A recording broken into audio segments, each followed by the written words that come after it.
Amém. Nós temos que amar a palavra de Deus. Ame a palavra de Deus. Zele pela palavra de Deus. Guarde a palavra de Deus. Esta manhã nós estamos dando continuidade a uma série que começamos no domingo passado.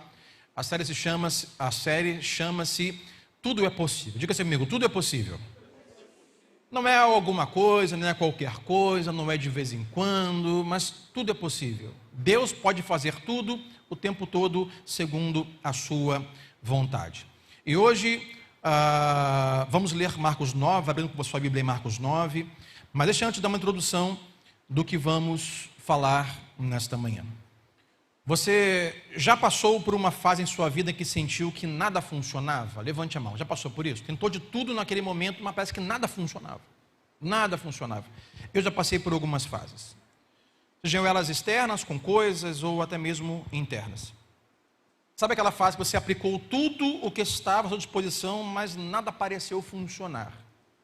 Ou talvez com um carro que não funcionava, ou talvez com a família, no casamento, com os filhos, na saúde, medicamentos. Parece que tudo que você colocou em prática não funciona. Portanto, hoje o tema para nós é este: quando nada mais funciona. O que fazer, pastor, quando parece que nada mais funciona? O que eu sei, o que tem à minha disposição não está funcionando. Lembrar você que está aqui nesta manhã presencialmente, a você que nos acompanha nas redes sociais, que as notas da mensagem está no aplicativo, certo? Então, se você tem aplicativo, possivelmente ou certamente você foi notificado que já está disponível para você a nota desta mensagem. Quando nada mais faz sentido. Mas nós temos texto bíblico, deixa eu lembrar você, caso você nem perceba, mas esta seria a primeira mensagem da série.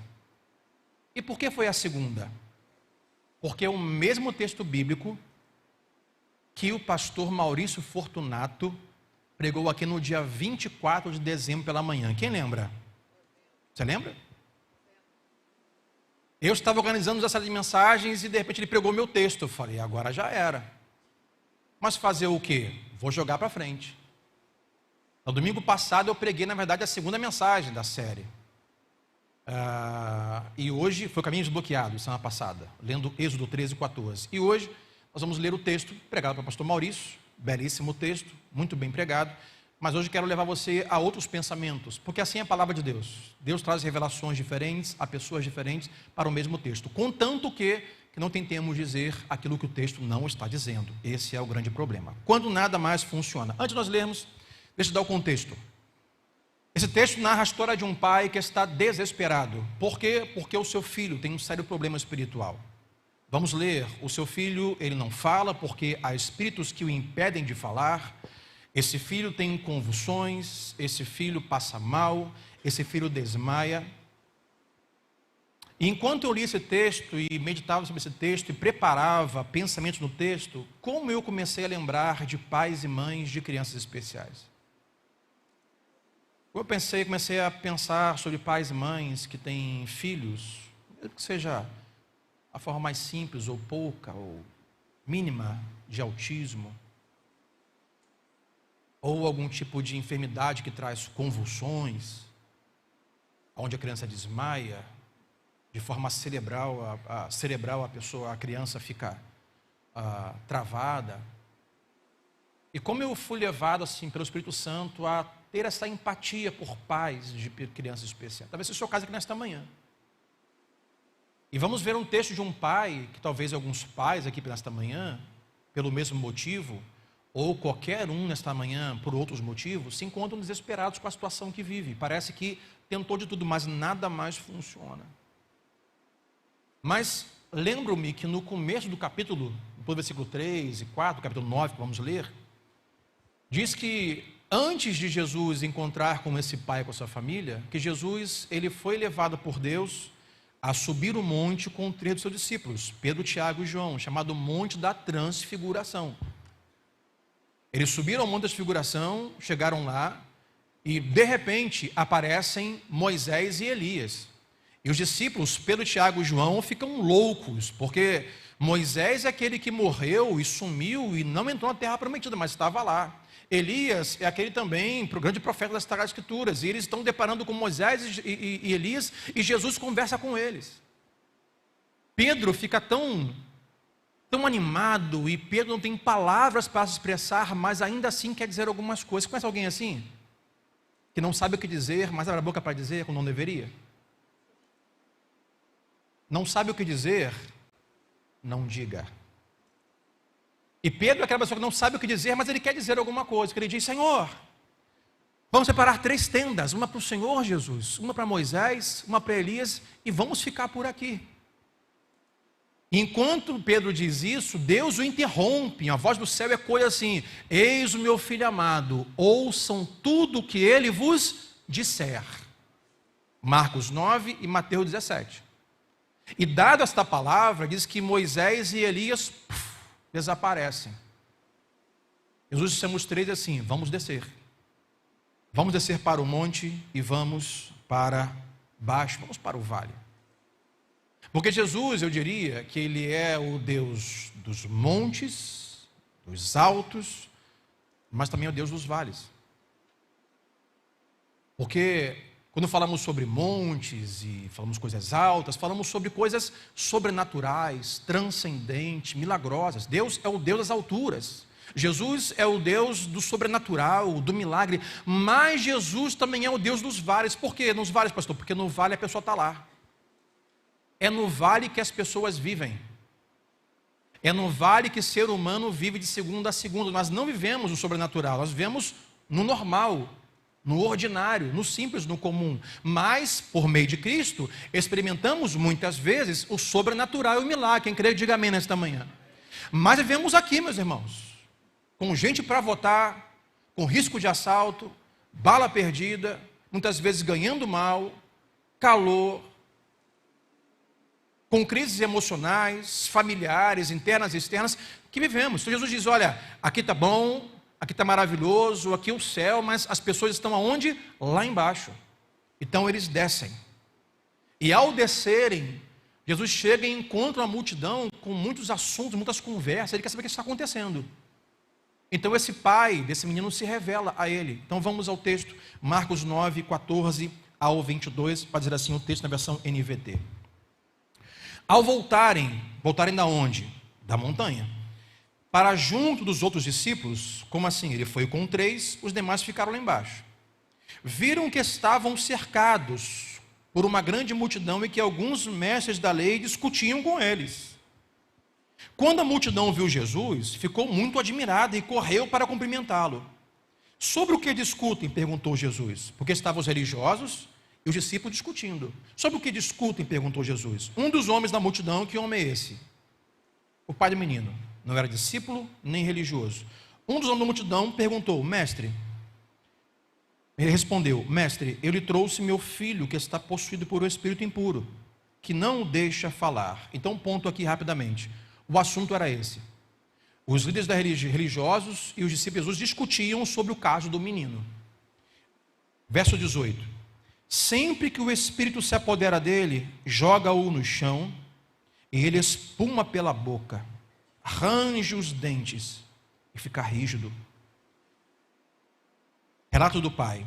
Pedia aos seus discípulos que expulsassem o espírito impuro, mas eles não conseguiram. Jesus disse: geração incrédula, até quando estarei com vocês? Até quando terei de suportá-los? Tragam o menino para cá. Então o trouxeram. Quando o espírito impuro viu Jesus, causou uma convulsão intensa no menino e ele caiu no chão, contorcendo-se e espumando pela boca.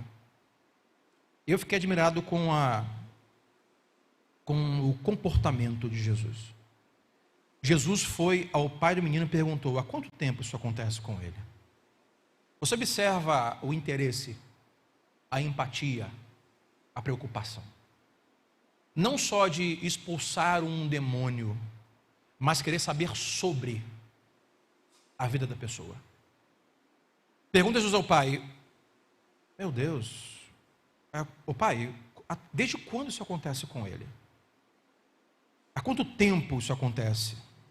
E o pai diz: desde que ele era pequeno, respondeu o pai. O texto não fala quantos anos tem o menino, mas desde que era pequeno. Muitas vezes o Espírito lança no fogo ou na água para tentar matá-lo até aqui. Observe que esse pai está em desespero, não sabe mais o que fazer. Então descobre que há um Jesus que cura e tem consigo seus discípulos. Ele coloca a expectativa: vou até os discípulos de Jesus, eu vou até Jesus, eu não encontrei seus discípulos, na expectativa de que isso agora vai funcionar. O que acontece é que os discípulos não conseguem resolver. O pai está desesperado porque ele não consegue mais ver outra solução por conta do seu filho. Então hoje, quero convidar você a nós olharmos essa narrativa através das lentes de um pai em desespero. Porque talvez hoje aqui tenha algum pai em desespero, uma mãe em desespero, um filho em desespero, um marido em desespero, uma esposa em desespero.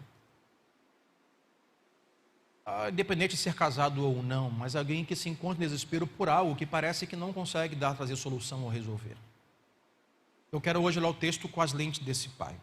Então, algumas coisas para nós, tome nota, leia no aplicativo. Número 1, esse pai está desesperado, porém determinado. Diga comigo: desesperado, porém determinado.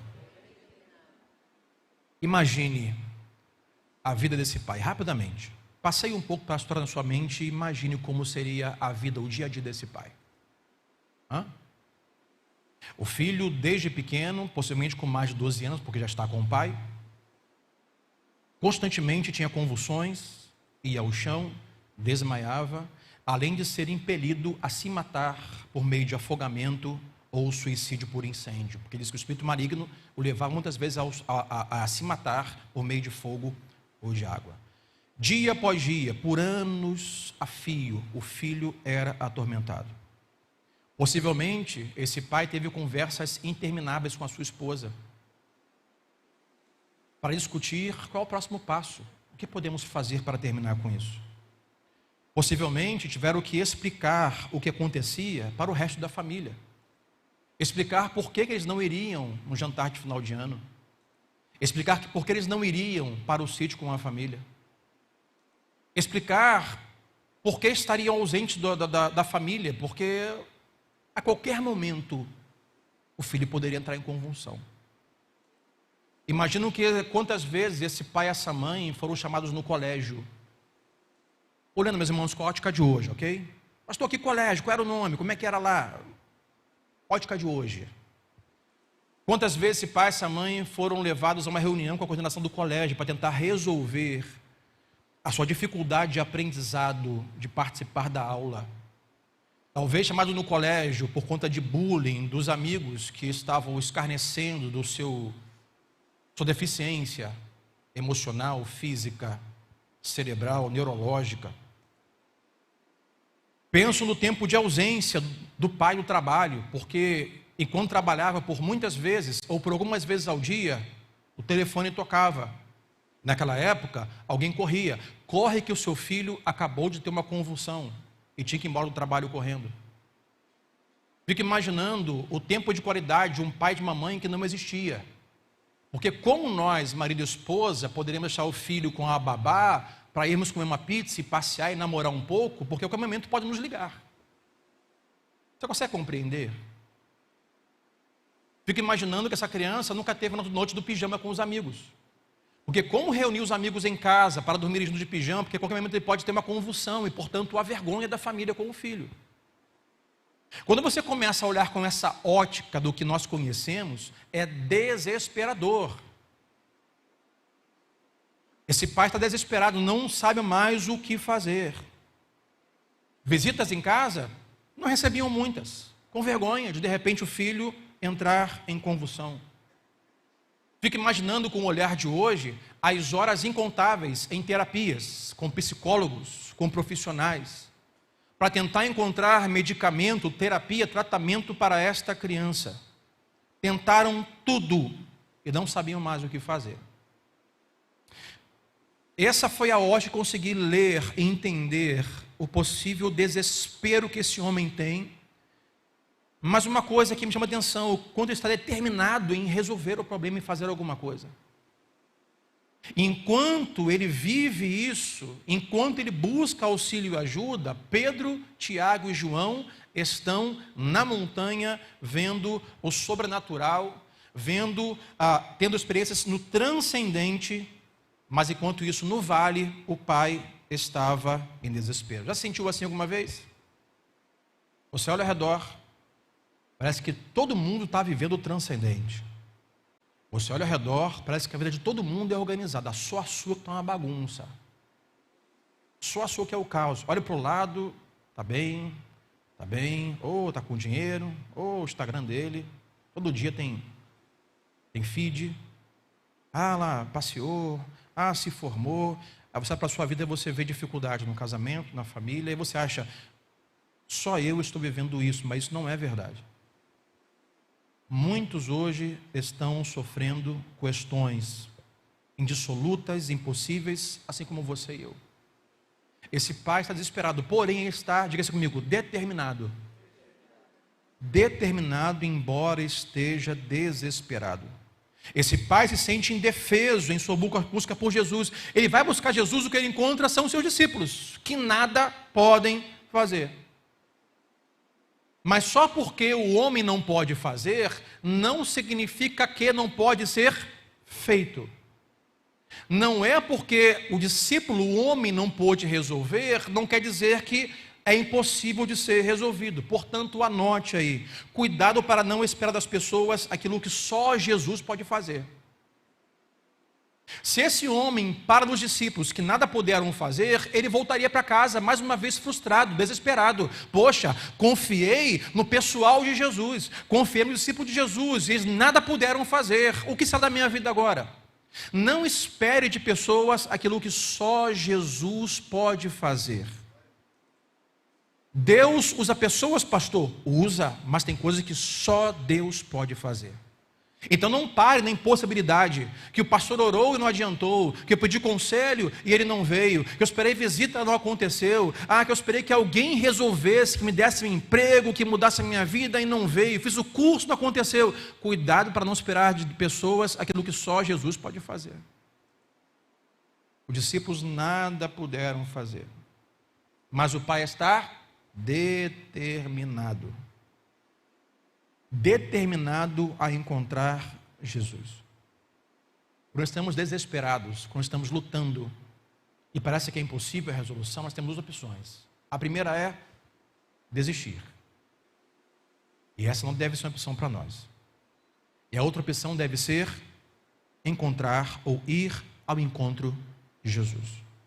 Se você hoje se encontra aqui em uma área da vida desesperado, desanimado, porque parece que nisso já tentou tudo o que estava ao seu alcance, mas parece que as coisas não se resolvem, o resultado não muda, tem duas opções: desistir, abandonar a fé, parar de orar, falar mal dos outros, bater de ombros e sair, o que não deve ser uma opção, embora seja, não compre-a. A segunda opção é fazer como esse pai fez, ir ao encontro de Jesus. E hoje, nesta manhã, nós, ao encerrarmos esta reflexão, você ir ao encontro de Jesus em oração. É dizer: Deus, eu estou desesperado, eu estou desanimado, mas Deus, eu não vou desistir. Eu estou determinado pela fé, crendo que tudo é possível para o Senhor. Quem recebe, diga amém, mas eu vou pregar nesta manhã. Tudo é possível, Senhor. O médico não deu jeito, o diagnóstico foi negativo, a igreja não se comportou como eu esperava, os discípulos de Jesus não me ajudaram. Vou para casa. Não vou para casa. Vou ficar aqui no meio da confusão esperando, determinado a ir ao encontro de Jesus. O homem creu que o seu filho poderia voltar diferente após o encontro com Jesus. Imagina esse homem em casa, diz assim: esposa, pela manhã, faz o almoço aí, prepara, não conta comigo, que eu fiquei sabendo que o homem da Galileia vai passar por aqui na cidade. Eu vou pegar o meu filho e vou até lá, porque eu creio que ao encontrar com ele, esse meu menino voltará diferente. Quem crê que isso é possível, diga amém nesta manhã. Fé para crer que tudo é possível. Esse homem encontrou com Jesus, no meio da confusão, e disse: Senhor, a confusão é o seguinte, meu filho está nesse estado. Há quanto tempo? Senhor, desde criança. Os discípulos nada puderam fazer, mas eu estou determinado, Senhor. a continuar buscando. Busquei terapeuta, busquei psicólogo, busquei a neurologista, mas, Senhor, eu estou aqui buscando no Senhor a minha última esperança de fazer aquilo que nenhum homem pôde fazer. Olha comigo o verso 22, a parte B dele.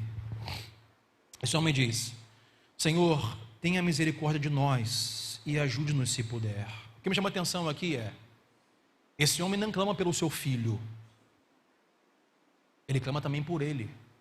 Então diz: Senhor, ajuda o meu filho, porque se o Senhor ajudar meu filho, para mim é o que... Não, Senhor, ajude-nos. Por favor, ajude-nos se puder. 23, Jesus diz: se puder, perguntou Jesus, tudo é possível para aquele que crê.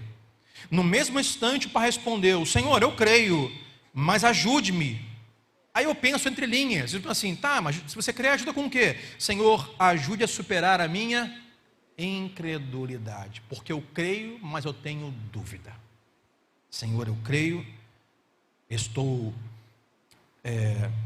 determinado, mas estou lutando com algumas dúvidas. Então, número 1, desesperado, porém terminado. Número 2, fé apesar da dúvida. E pode parecer isso alguma coisa sem nenhum sentido, antagônica, contraditória, porém não é. Fé e dúvida não são excludentes. Pastor, eu achava que eu tinha dúvida e ao ter fé não haveria mais dúvidas, mas não é verdade. Eu posso crer e ainda ter dúvidas? Sim, pastor, aí bugou aqui o chip, aqui o HD travou, o Windows, pum. Não dá para crer e duvidar ao mesmo tempo. Eu te provo que sim. Esse homem, ele cria que Jesus poderia fazer um milagre, tanto é que saiu de casa para fazer isso, mas estava lutando com a dúvida, do tipo, mas se ele não fizer? E se ele não quiser? E se não acontecer? Não, vai acontecer, mas isso não acontecer. Não levante a mão, quem já pensou assim. E se isso... não, isso vai acontecer, vamos lá, Sandro. Pensamento positivo. Ó, já viu na internet uma menininha que está estudando, uma japonesinha, que ela vai estudando, você já viu esse vídeo? Que ela bota a mão no livro assim, trava para a cabeça assim, ó. Quem já viu esse vídeo? Levanta a mão. Já viu esse vídeo da japonesinha?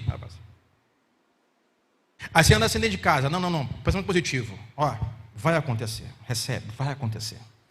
Assim para a igreja, uma coisa para a igreja, e fala assim, tá, mas se não acontecer? Crendo que pode acontecer, mas lutando com as dúvidas. Isso é possível, pastor? O homem é o exemplo. Esse pai tinha o elemento de fé, mas lutava contra a dúvida. Jesus então questiona a dúvida dele. Assim, como assim, se eu puder? Você não crê que eu posso? Creio, Senhor, creio. Mas me ajude com a luta no meu coração, porque eu estou lutando contra a dúvida. Porque, apesar de contas, Jesus, ele diria entre linhas, crê no psicólogo, na terapia, no neurologista, e não mudou. Crê nos seus discípulos e nada puderam fazer. Eu creio, mas estou lutando com as dúvidas. Todos nós temos crises de dúvida. Esse homem não sabe com quem está falando. Ele fala assim, Senhor, mas se o Senhor puder, se eu puder, já passou por isso? Onde você fala com alguém e você não sabe quem é? Do tipo, se você me encontra em algum lugar, você não me conhece, vamos supor que alguém me encontra na rua e não me conhece, vê aqui em um culto que de repente eu não estava no culto, ela passa por mim e tal, você é da igreja Nova Vida? Você achou? Pô, foi lá domingo passado, foi? Ah, que bom que você foi, gostou? Ah, gostei.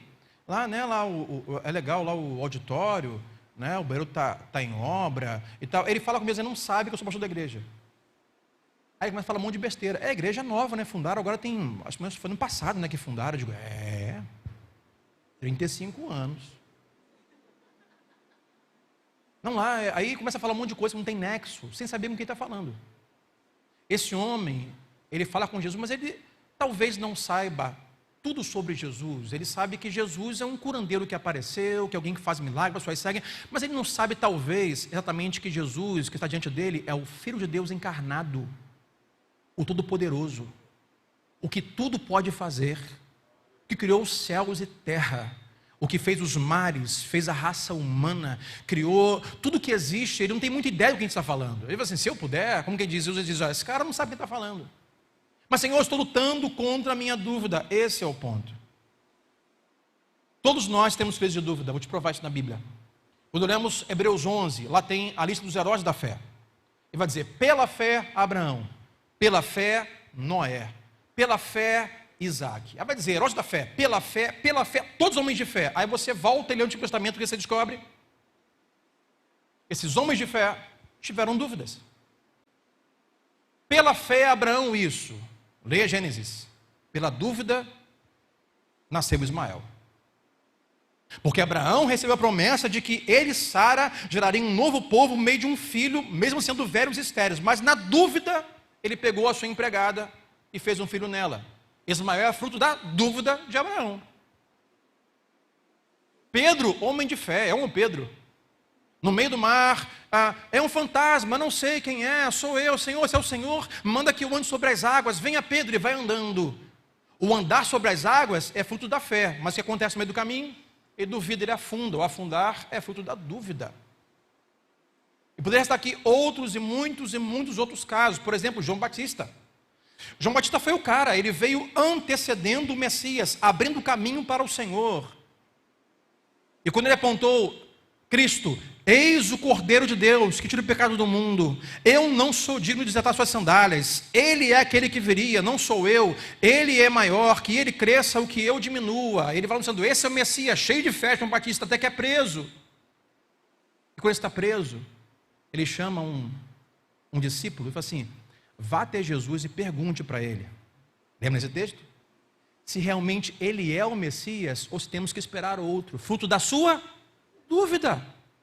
Cria que ele era, mas seu coração estava com dúvidas. Assim seu pai estava, assim Abraão esteve, assim Davi esteve, todo mundo teve dúvidas. Não tenho dúvida ou tenho dúvida, mas nesse caso não tenho dúvida, que todo homem ou mulher de fé, nesse momento, está lutando com dúvidas. Se você falar assim, pastor, estou lutando com dúvidas hoje, eu creio que ele pode fazer, que nada é impossível, mas Deus, pastor, estou lutando com dúvidas, deixa eu me dizer algo, você não está sozinho, estamos juntos. Deus me falar algo, você aperta a minha mão, estamos juntos. Creio, mas luto com as dúvidas. Porque fé e dúvida não são excludentes, tome nota disso. Fé não é ausência de dúvida. Fé é enfrentar os seus momentos de dúvida e continuar seguindo em frente. Quem pode dizer amém nesta manhã? Fé não é ter dúvida, é enfrentá-la e continuar caminhando apesar da dúvida. E permita-me, a sua própria luta para acreditar é uma indicação de que o elemento da fé está presente em sua vida. Entendeu isso? A própria luta para acreditar diz que você tem fé em seu coração, porque você não consegue conviver com a dúvida, você luta contra ela, porque se você luta contra a dúvida e não desiste, é porque há fé em você. Então hoje você está aqui, quem sabe, duvidoso do que Deus pode fazer, se Ele quer fazer, se Ele vai fazer, porque não há mais saída. Pegue a sua dúvida, leve a Cristo e continue caminhando e faça como Pai. Deus, ajude-me com a minha incredulidade e dúvida. Porque eu sei que o Senhor é o Deus dos impossíveis, mas Deus, às vezes me pego duvidando, se o Senhor pode, mas se vai acontecer. A questão não é ter dúvida se Deus pode ou não fazer, a dúvida é, será que vai fazer? Será que vai acontecer? E como eu posso lutar contra as dúvidas? Número 1, alimente a fé e mate sua dúvida. Como eu danifico, enfraqueço a minha dúvida, alimentando a minha fé? Como eu faço isso, pastor? Ensaie. A palavra é essa, não é leia, é ensaie as escrituras, porque ler e ensaiar é diferente. Certo? Você vai se apresentar, fazer um teatro, ler o roteiro é uma coisa, ensaiar o roteiro é outro, sim ou não? Ensaie as escrituras, leia e ensaia. Quem ensaiar? Repetir, decorar, falar para si próprio, ir diante do espelho, o Senhor a minha força, o Senhor é bom, nada é possível para o Senhor. E você ensaiar as escrituras, decorar, ler e decorar, dizer para você mesmo. Segundo, ou ainda no tom de alimentar a fé, entoie louvores. Quantos aqui, quando chegam aqui, são alimentados a sua fé enquanto cantam louvores aqui nesta manhã? Levanta sua mão. Coloca o louvor no carro, meu irmão. Bota o fone. Liga uma música para você ouvir. Uma música que te encoraje, que fale sobre Deus, seu poder. Se alimente de fé. Mesmo que as lágrimas rolem, mesmo que a dúvida bate. Opa, pode ser que não, hein? Mate a dúvida, se alimentando. Encontre amigos de caminhada. Por isso que o PGV é fundamental para nós alimentarmos a nossa fé. No mesmo Evangelho de Marcos, conta uma história que um homem paralítico queria encontrar Jesus, mas não tinha como, a casa estava cheia. Então 4 amigos, não tinha cadeira de roda, ok? 4 amigos estenderam uma rede, botaram um homem, pegaram 4 cantos, 4 amigos na rede e foram até a casa. Não dava para entrar. Então começaram a subir e destelhar a casa. Eu fico imaginando o proprietário da casa. Reformou a casa, pintou tudo, trocou a telha para receber Jesus. Havia uns camaradas que nem sabiam o que era um telhado, barulho. Que barulho é esse? Que é gambá? Não, tem gente no telhado. De repente a telha começa a ser tirada, o pessoal doido e desce com o paralítico. Esses 4 homens são pessoas que estão ajudando a alimentar a fé desse paralítico. Escute-me aqui. Algumas vezes você estará na rede precisando que algumas pessoas te ajudem com a sua fé. Outras vezes, você será uma pessoa na ponta da rede para ajudar alguém que está precisando alimentar a sua fé. A vida é cheia de altos e baixos, meus irmãos. Não quer dizer que se hoje você está desesperado, desencorajado, duvidoso, pela fé, isso vai passar, Deus vai fazer o impossível. E logo, logo, você não vai estar no meio, no centro da rede, sendo carregado, estará na ponta da rede como quem ajuda a carregar alguém. É isso que um pequeno grupo faz. A cada semana temos lá pessoas assim, gente, me ajuda a carregar a minha fé, porque eu estou abatido. Outras semanas, a mesma pessoa vai estar orando por alguém que está enfraquecido. Alimente sua fé e mate sua dúvida. Em segundo, crie ambiente de fé. Crie o solo de fé.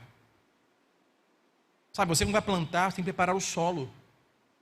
Você quando vai colocar um piso num lugar, numa obra, tem que preparar o solo, fazer o contrapiso. Prepare o solo de fé. Isso envolve também ouvir músicas e entoar canções, mas criar um ambiente de fé. Porque as sementes de dúvida nunca crescerão num solo de fé. Se o solo é um solo de fé, quando a semente de dúvida for lançada, ela não cresce. Se o seu solo é um solo de dúvidas, quando a semente da dúvida vier, então essa dúvida vai crescer e vai se tornar uma grande árvore. Os momentos de dúvidas sempre vão existir. Não ache, não creia que as dúvidas vão passar, nunca mais vão voltar. Você vai ter dúvidas. Ao fazer uma prova, ao conversar com alguém, ao fazer um tratamento físico, ao lidar com um casamento, sempre haverá dúvidas. Permita-me aqui, mas para mim é inconcebível alguém que diga, eu sou crente, creio em Jesus e nunca duvido. Mentira. Bota a placa de religioso e mentiroso, mas não é crente de verdade. O crente de verdade, ele é ser humano. Ele luta com uma dúvida. A diferença de crer em Deus é que você não estaciona na vaga da dúvida. Você passa por ela e continua crendo apesar da luta com a dúvida. Então não me diga, pastor, crente de verdade não tem dúvida. Eu não duvido, porque Deus, sai para lá, religioso. Dúvida. Você hoje luta com a dúvida. Crie um ambiente de fé. Leia as escrituras. Cante louvores. Ande com pessoas que te ajudem a você carregar esse momento de dúvida. Para que então, pela fé, você veja o sobrenatural de Deus acontecendo. Quem pode dar pregar esta manhã dizer amém. Nós somos osso, carne, alma. Nós somos pecadores. Nós sofremos na nossa alma. Número 1, desesperado, determinado. Segundo, tenha fé, apesar da dúvida. E terceiro, entregue sua situação e a si mesmo ao Senhor. Olha o que esse pai diz. Senhor, ajude-nos. Senhor, eu não entrego apenas a deficiência, a enfermidade do meu filho, eu também entrego ao Senhor o meu coração que luta com a dúvida. Nós temos que apenas entregar para Deus o nosso filho problemático, o nosso casamento desajustado, a nossa família problemática, o nosso desemprego, a falta de dinheiro. Não é apenas entregar para Deus a situação, é entregar o nosso coração a Deus. Para que nós creiamos no que Ele pode fazer, mas que nós também vivamos bem o momento que Ele quer que nós vivamos. Deus, ajude-nos. Deus, ajude com a minha dificuldade ou a minha incredulidade. O pai não apenas entregou o seu filho para ser curado, o pai entregou o seu coração cheio de dúvidas. A pergunta que eu faço é: o que está em seu coração hoje por conta da situação que você vive? Talvez a situação que você vive transformou o seu coração em um coração cheio de medo. Medo do óbito, da perda, do desastre. Talvez a situação que você vive hoje transformou o seu coração em um coração cheio de raiva. Estou com raiva de alguém. Estou com raiva da situação que estou vivendo. Estou com raiva de Deus, pastor. Talvez a situação que você vive hoje levou você a ter um coração cheio de confusão, com pensamentos e emoções descontrolados. Só remédio dá jeito. E quando dá jeito? Talvez a situação que você vive levou a um estado de decepção. Estou tão decepcionado, meu coração está decepcionado, pastor, não confio mais em ninguém. Então observe, o seu maior problema agora não é a sua situação, mas é o seu coração. Está rancoroso, que não perdoa, cheio de raiva, decepção, rancor, amargura e medo. Então, hoje, para você que vive dias difíceis, seja quais forem, o convite para você hoje é você não apenas entregar a sua situação a Deus, mas entregar a si mesmo ao Senhor. Sabe por quê? Guarde isso. Deus está muito mais interessado em mudar você do que mudar sua situação. Para Deus é muito mais benéfico, para você é muito mais benéfico você ser transformado do que a situação ser transformada. Porque quando eu sou mudado por Deus, quando eu consigo perdoar apesar das ofensas, quando eu consigo relevar, ter empatia apesar das ofensas, quando eu consigo caminhar apesar das dificuldades, o meu coração transformado, eu estou pronto para viver qualquer situação. Estou pronto para ir para a montanha, para o alto e ver coisas transcendentes, e estou pronto para viver dias difíceis. Então hoje, entrega o seu coração caso a sua situação tenha danificado, manchado o seu coração. Olha comigo o versículo 25 ao 29. Quando Jesus viu que a multidão aumentava, repreendeu o espírito imundo, dizendo: espírito que impede esse menino de ouvir e falar, ordeno que saia e nunca mais entre nele. O espírito gritou, causou outra convulsão intensa no menino e saiu dele. Porém o menino parecia morto. Imagina o pai comigo. Caramba, hein? Achei que Deus fosse curar o meu filho, ele matou meu filho. O menino caiu e ficou. E a galera disse: morreu, hein? Morreu, hein? Fica imaginando esse pai, assim: meu Deus, o que eu fiz? Jesus, o que o Senhor fez? Matou meu filho e parece morto.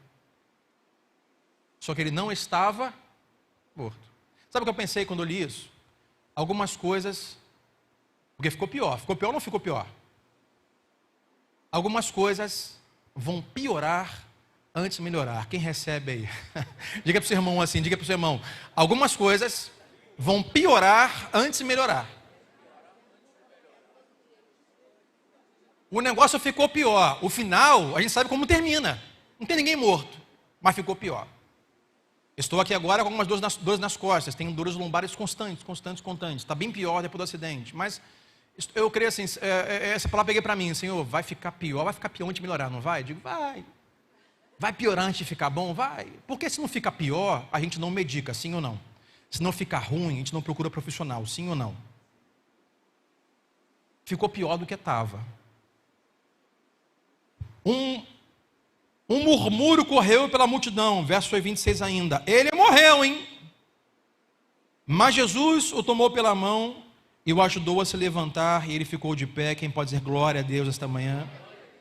Depois, quando Jesus estava em casa com seus discípulos, eles perguntaram, curiosos, né?